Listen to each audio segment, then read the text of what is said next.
अभी सिक्स वाला क्या है? A circular park of A radius 20 centimetre. तो एक सर्कुलर पार्क है जिसका रेडियस कितना है? 20 सेंटीमीटर है। Is situated in A colony. तो कोई कॉलोनी है, उसके बीच में ये जो पार्क है वो सिचुएटेड है।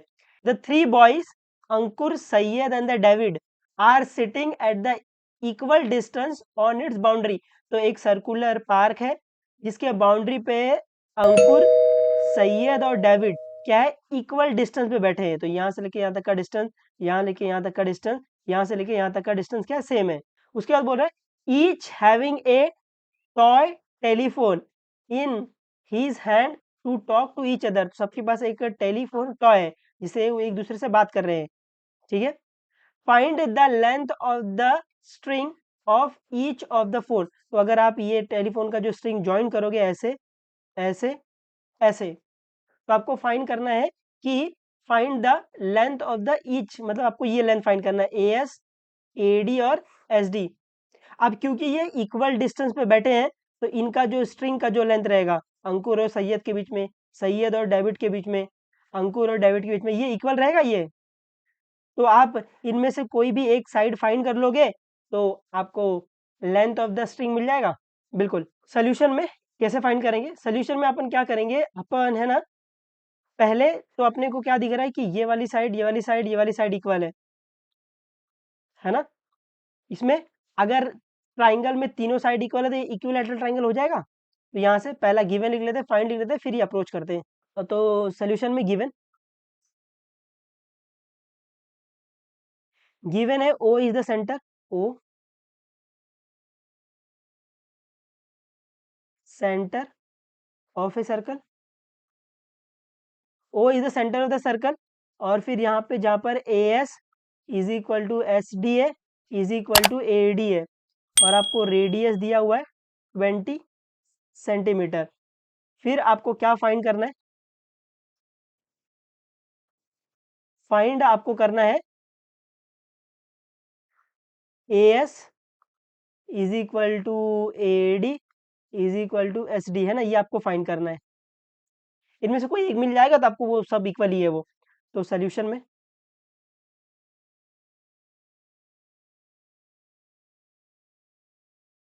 तो सोल्यूशन में अगर आप देखोगे तो पहला तो आपको दिख रहा है कि ये सब साइड इक्वल है, ये साइड इक्वल, ये साइड इक्वल, ये साइड इक्वल। तो मैं बोलूँ ये ट्राइंगल क्या हो जाएगा? इक्विलैटरल हो जाएगा। तो पहला वहीं से लिख देंगे सोल्यूशन में, पहला in triangle, in triangle A S D क्या दिख रहा है अपने को? अपने को दिख रहा है कि A S equal to A D है इक्वल टू एस डी है। तो देयरफॉर मैं बोल सकता हूँ ये इक्विलैटरल ट्राइंगल हो जाएगा। बिल्कुल। तो यहाँ से बोल सकते हैं कि जो आपका ए एस है वो इक्वल टू ए डी है, वो इक्वल टू एस डी है। देयरफॉर अपन क्या बोलते हैं? देयरफॉर आप बोल सकते हैं जो आपका ट्राइंगल ए एस डी है is an equilateral, equilateral triangle, है ना। अगर ट्राइंगल इक्विलैटरल है तो कौन कौन सी प्रॉपर्टी आप बोल सकते हो? पहले तो आप बोल सकते हो सब साइड इक्वल है और ऑल एंगल एट 60 डिग्री है, ये बोल सकते हैं ना, दो प्रॉपर्टी अपन। बिल्कुल। और क्या बोल सकते हैं अपन? और अपन ये बोल सकते हैं ना, अगर ट्राइंगल इक्विलैटरल ट्राइंगल है तो अगर मैं यहाँ पर एक इस ट्राइंगल की हाइट बनाऊं तो ये हाइट इस पॉइंट से ही पास होगा, क्योंकि इक्विलैटरल ट्राइंगल में जो हाइट रहता है और जो मीडियन रहता है वो एक ही रहता है। तो यहाँ से अगर मैं आपको ए बी बनाऊं ऐसे, है ना, ए बी एक लाइन बनाऊं जो कि परपेंडिकुलर हो एस डी के, तो ये हाइट हो जाएगा, और ये हाइट होने के साथ साथ ये मीडियन भी हो जाएगा। तो यहाँ पर अगर आप बनाओ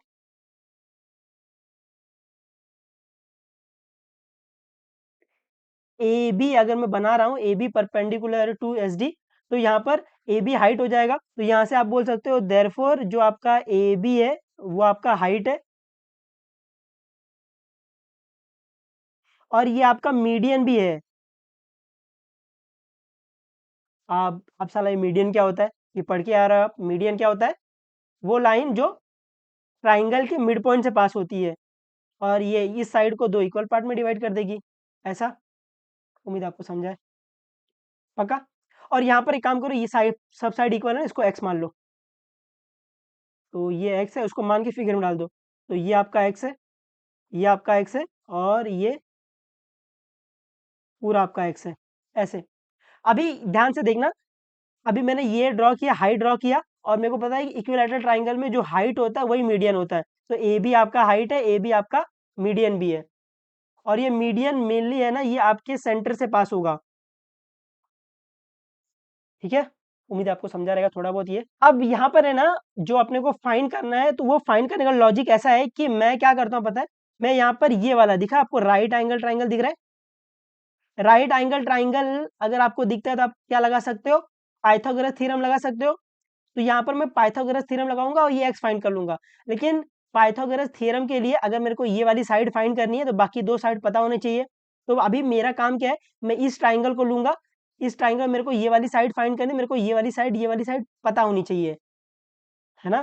तो अगर आप देखोगे तो यहाँ से लेके यहाँ तक का ये रेडियस है, तो ये तो 20 रहेगा, वो लिख लेते हैं, ये आपका 20 है। अगर मेरे को कहीं से ये मिल जाए, ओ भी मिल जाए, तो मेरे को पूरा का पूरा ए भी मिल जाएगा। आई होप आपको समझा है। फिर मेरे को क्या फाइंड करना है, फिर मेरे को ये बी डी साइड फाइंड करना है। जैसे ही मेरे को बी डी मिल जाएगा, मैं पाइथागोरस थ्योरम लगा के एक्स फाइंड कर लूंगा। उम्मीद है आपको ये लॉजिक समझा है।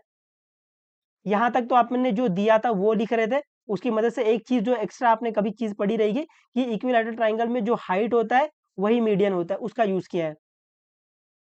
अब अपना काम क्या है, यहाँ से जो मैं आपको फील देने की कोशिश कर रहा हूँ कि अपने को ये वाली साइड फाइंड करनी है। तो आपको दिख रहा है ये आपका राइट एंगल ट्राइंगल है, तो जब भी आपको राइट एंगल ट्राइंगल में एक साइड फाइंड करना है, आप क्या यूज करते हो, पाइथागोरस थ्योरम यूज करते हो।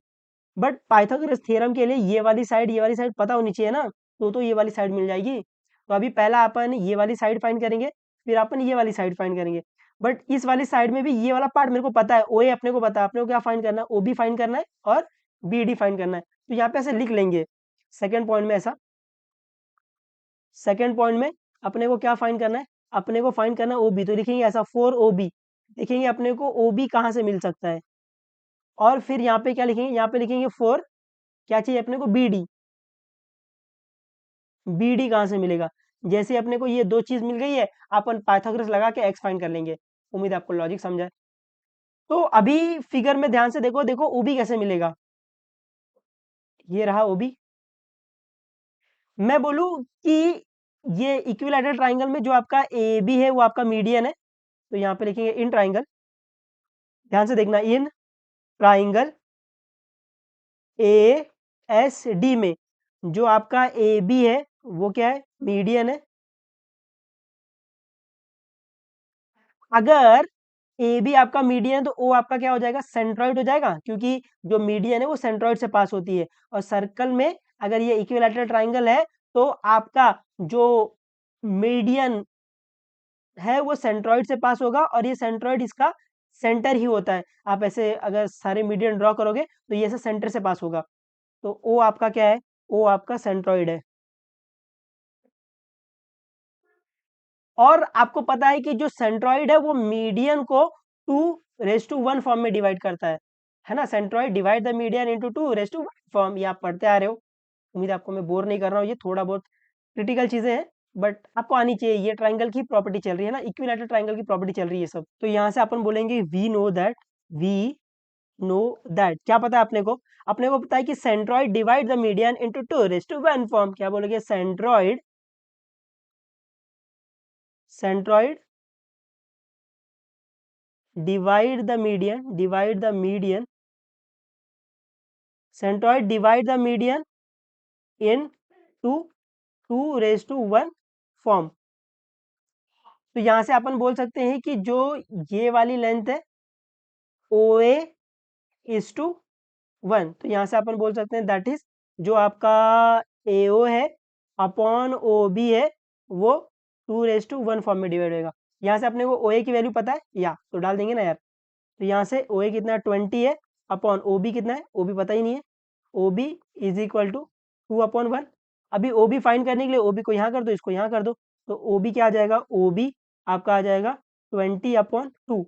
क्या किया समझा ना बच्चा, ये ओ बी फाइंड करना था, इसको यहाँ फेंक दिया है, यहाँ पे 2 क्या हो रहा है, मल्टीप्लाई, ये डिवाइड, ऐसे इसको एक्सचेंज कर दिया ऐसे। तो आप कैंसिल करोगे तो आपको ओ बी 10 मिल जाएगा ना।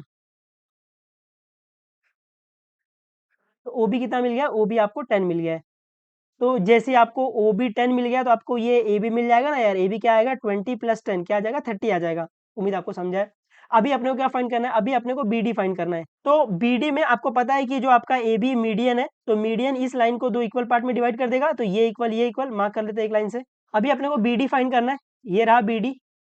मैं बोलूँ बी डी फाइंड करने के लिए आपको दिख रहा है ये कॉर्ड पे परपेंडिकुलर, कॉर्ड पे परपेंडिकुलर बाइसेक्टो बाइसेक्टो बाइसेक्टो, यहाँ से मैं बोल सकता हूँ ये इक्वल हाफ ऑफ पूरा वाला आ जाएगा। यहाँ पर अपन बोल सकते हैं एज जो आपका ओ बी है वो परपेंडिकुलर टू एस डी है, देयरफॉर अपन क्या बोल सकते हैं, देयरफॉर अपन बोल सकते हैं जो आपका एस बी है वो इक्वल टू बी डी है, वो इक्वल टू हाफ ऑफ पूरा वाला है। पूरा वाला क्या एस डी है, ये समझा ना जो मैंने अभी बोला। यहाँ पे मेरे को दिखा कॉर्ड पे परपेंडिकुलर, जो जैसे कॉर्ड पे परपेंडिकुलर दिखता है क्या चिल्लाते हैं बच्चा, कॉर्ड पे परपेंडिकुलर बाइसेक्टो बाइसेक्टो बाइसेक्टो बाइसेक्टो। ठीक है, तो वो लिख दिया है। अभी यहाँ पर अपने को क्या फाइंड करना है, यहाँ पर अपने को ये बी डी फाइंड करना है, बी डी फाइंड करना है। और मेरे को एस डी पता है एक्स है, वो डाल देंगे ना यार। तो यहाँ से मैं बोल सकता हूँ जो आपका बी डी है वो equal to half of X आ जाएगा। और देखो अपने को बी डी की वैल्यू भी मिल गई है, ये समझा है। तो बी डी की वैल्यू क्या आ गई है, बी डी की वैल्यू आ गई है x/2। तो अभी अगर आप इस ट्राइंगल को, ट्राइंगल ए बी डी को देखोगे तो यहाँ पर आपको सब पता है, ये वाली साइड भी पता है, ये साइड भी पता है, ये साइड भी पता है। और ये क्योंकि ये x है तो पाइथागोरस थ्योरम लगाओगे तो ये x मिल जाएगा। उम्मीद है आपको समझा है थोड़ा बहुत ये, है ना। हालांकि ये सम थोड़ा सा टेक्निकल हो गया है, ये काफ़ी चीज़ें आपको नई नई ऐसा, है ना, शौक के तौर पे पता चली होंगी, अरे भाई साहब ये क्या है ना। बट ठीक है ना, ये सब चीज़ें पहले से आपको सिखाई जाती हैं, बट आप भूल जाते हो थोड़ी बहुत चीज़ें। जैसे ये मीडियन का कॉन्सेप्ट हो गया, सेंट्रॉइड कॉन्सेप्ट हो गया, ये जब ट्राइंगल पढ़ाते हैं ना तो इक्विलैटरल ट्राइंगल में बता देते हैं ये, कि जब मीडियन इंटरसेक्ट करते हैं सेंट्रॉइड पे करते हैं और सेंट्रॉइड मीडियन को 2:1 फॉर्म में डिवाइड करती है, ये सब बताते हुए चलते हैं। हालाँकि आपको याद नहीं है तो कोई दिक्कत नहीं, मैंने यहाँ पे बताने की कोशिश की है। और आप इसको ऐसा फ़ील करते हुए चलना कि आपको ये आता है। अगर आप ये फ़ील करते हुए नहीं चलोगे ना, आपको ये आता है तो ये सम आपको बहुत भारी लगेगा। ठीक है? अभी थर्ड स्टेप में अपने को क्या फाइंड करना है, थर्ड स्टेप में अपने को फाइंड ये एक्स करना है ना, फाइंड ए डी करना है या फाइंड एक्स करना है। तो एक्स फाइंड करने के लिए अपने को क्या दिखा, वो जो ट्राइंगल अपन बात कर रहे हैं, एक्स फाइंड करने के लिए in triangle, triangle A B D में जहाँ पर आपका एंगल बी क्या है, 90 डिग्री है, therefore by Pythagoras theorem, by Pythagoras Pythagoras theorem, by Pythagoras theorem में क्या बोल सकता हूँ, hypotenuse square is equal to side square plus side square. तो हाइपोटेनस क्या है, ए डी है, तो A D square is equal to side square, तो क्या आएगा ए बी का स्क्वायर प्लस बी डी का स्क्वायर। अभी सबकी वैल्यू डाल दो, ए डी कितना एक्स है तो ये आ जाएगा एक्स स्क्वायर, ए बी कितना, ए बी 20 + 10 30 है तो ये आ जाएगा 30 का स्क्वायर, प्लस बी डी कितना है, बी डी आपका x/2 है तो ये आएगा x/2 का स्क्वायर। इसको सॉल्व कर लो, ये तो x को और ही रहेगा, 30 का स्क्वायर 3 3 9 और डबल जीरो, प्लस ये x/2 द होल स्क्वायर मतलब x का स्क्वायर 2 का स्क्वायर, x का स्क्वायर x का स्क्वायर आएगा और 2 का स्क्वायर 4 आ जाएगा। उम्मीद आपको समझा है थोड़ा बहुत ये। अभी इसको सॉल्व करने के लिए यहाँ पर ये 4 निकालना पड़ेगा, 4 कहाँ है, डिवाइड में, तो क्या करेंगे, मल्टीप्लाई बाय 4 और बोथ साइड कर देंगे। तो इससे क्या हो जाएगा, इससे आ जाएगा ये 4x² आ जाएगा is equal to 4 into 900 plus x² आ जाएगा, ये समझा। अभी इसको मल्टीप्लाई नहीं करना, ये x का टर्म एक साथ में ले लो, यहाँ पर x² क्या हो रहा है प्लस, यहाँ पर आकर माइनस, तो ये आ जाएगा 4x² minus x² is equal to 4 into 900। अभी 4x² माइनस x² क्या आएगा, ये आ जाएगा 3x² आ जाएगा इज इक्वल टू 4 इंटू 900। आप लोग सर आप ये मल्टीप्लाई क्यों नहीं कर रहे हो, आपको आती नहीं है क्या, आती है बट ज़रूरत नहीं है इसकी, क्योंकि ये बाद में कैंसिल ही करना है इसको थोड़ा बहुत। अभी यहाँ से x² फाइंड करना है, यहाँ पे 3 क्या हो रहा है मल्टीप्लाई, यहाँ जाकर डिवाइड, तो ये आ जाएगा x² is equal to 4 into 900 upon 3। अभी अपन इसको कैंसिल कर सकते हैं बिल्कुल, 3 1 जा 3, 3 3 जा 9 0 0, तो यहाँ पर x² क्या मिल जाएगा, x² आपको मिल जाएगा 4 इंटू 300। बट मेरे को यहाँ पे x² नहीं फाइंड करना है, x फाइंड करना है, तो क्या लेंगे, x² को निकालने के लिए taking square root on both side, taking square root on both the side. इससे क्या होगा, इससे होगा जो x की वैल्यू है वो क्या आ जाएगी, वो आ जाएगी अंडर रूट 4 इंटू 300। अभी अपने को पता है रूट के अंदर कोई भी नंबर 2 बार रहता है, एक बार बाहर चले जाता है, तो मैं इसको ऐसा लिख सकता हूँ, 4 को मैं 2 × 2 लिख सकता हूँ। और ये मैं 300 को ऐसा लिख सकता हूँ, 3 × 100 लिख सकता हूँ, है ना। तो यहाँ से आप देखो रूट के अंदर ये 2 2 बार है, एक बार 2 बाहर आ जाएगा, इंटू ये क्या 100 है, तो 10 बार आएगा ना, क्योंकि 100 को मैं 10 × 10 लिख सकता हूँ। तो ये 10 बार आएगा और रूट के अंदर क्या बच जाएगा, रूट के अंदर 3 बच जाएगा। तो एक्स की वैल्यू क्या आ जाएगी, आपकी एक्स की वैल्यू आ जाएगी 20√2 मीटर। और जैसे आपको एक्स की वैल्यू मिल गई है, तो आप वो पूरी की पूरी स्ट्रिंग की वैल्यू बता सकते हो ना सबकी। तो यहाँ से अपन क्या बोल सकते हैं, देयरफॉर जो आपका ए एस है इक्वल टू ए डी है इक्वल टू एस डी है इक्वल टू एक्स था, और एक्स की वैल्यू 20√2 मीटर आ गई है। ठीक है। और शायद आपको फाइंड भी यही करना था, ये मीटर सेंटीमीटर देख लेना, मेरे को याद नहीं क्या है, मीटर था कि सेंटीमीटर था, बट आंसर ये आएगा। ठीक है। उम्मीद है आपको ये समझा है, तो पढ़ते रहो, जो भी डाउट रहेगा अभी जो पूछ लेना, बता देंगे, कोई दिक्कत नहीं। चलो बाय बाय, टेक केयर, और मचाते रहना एकदम।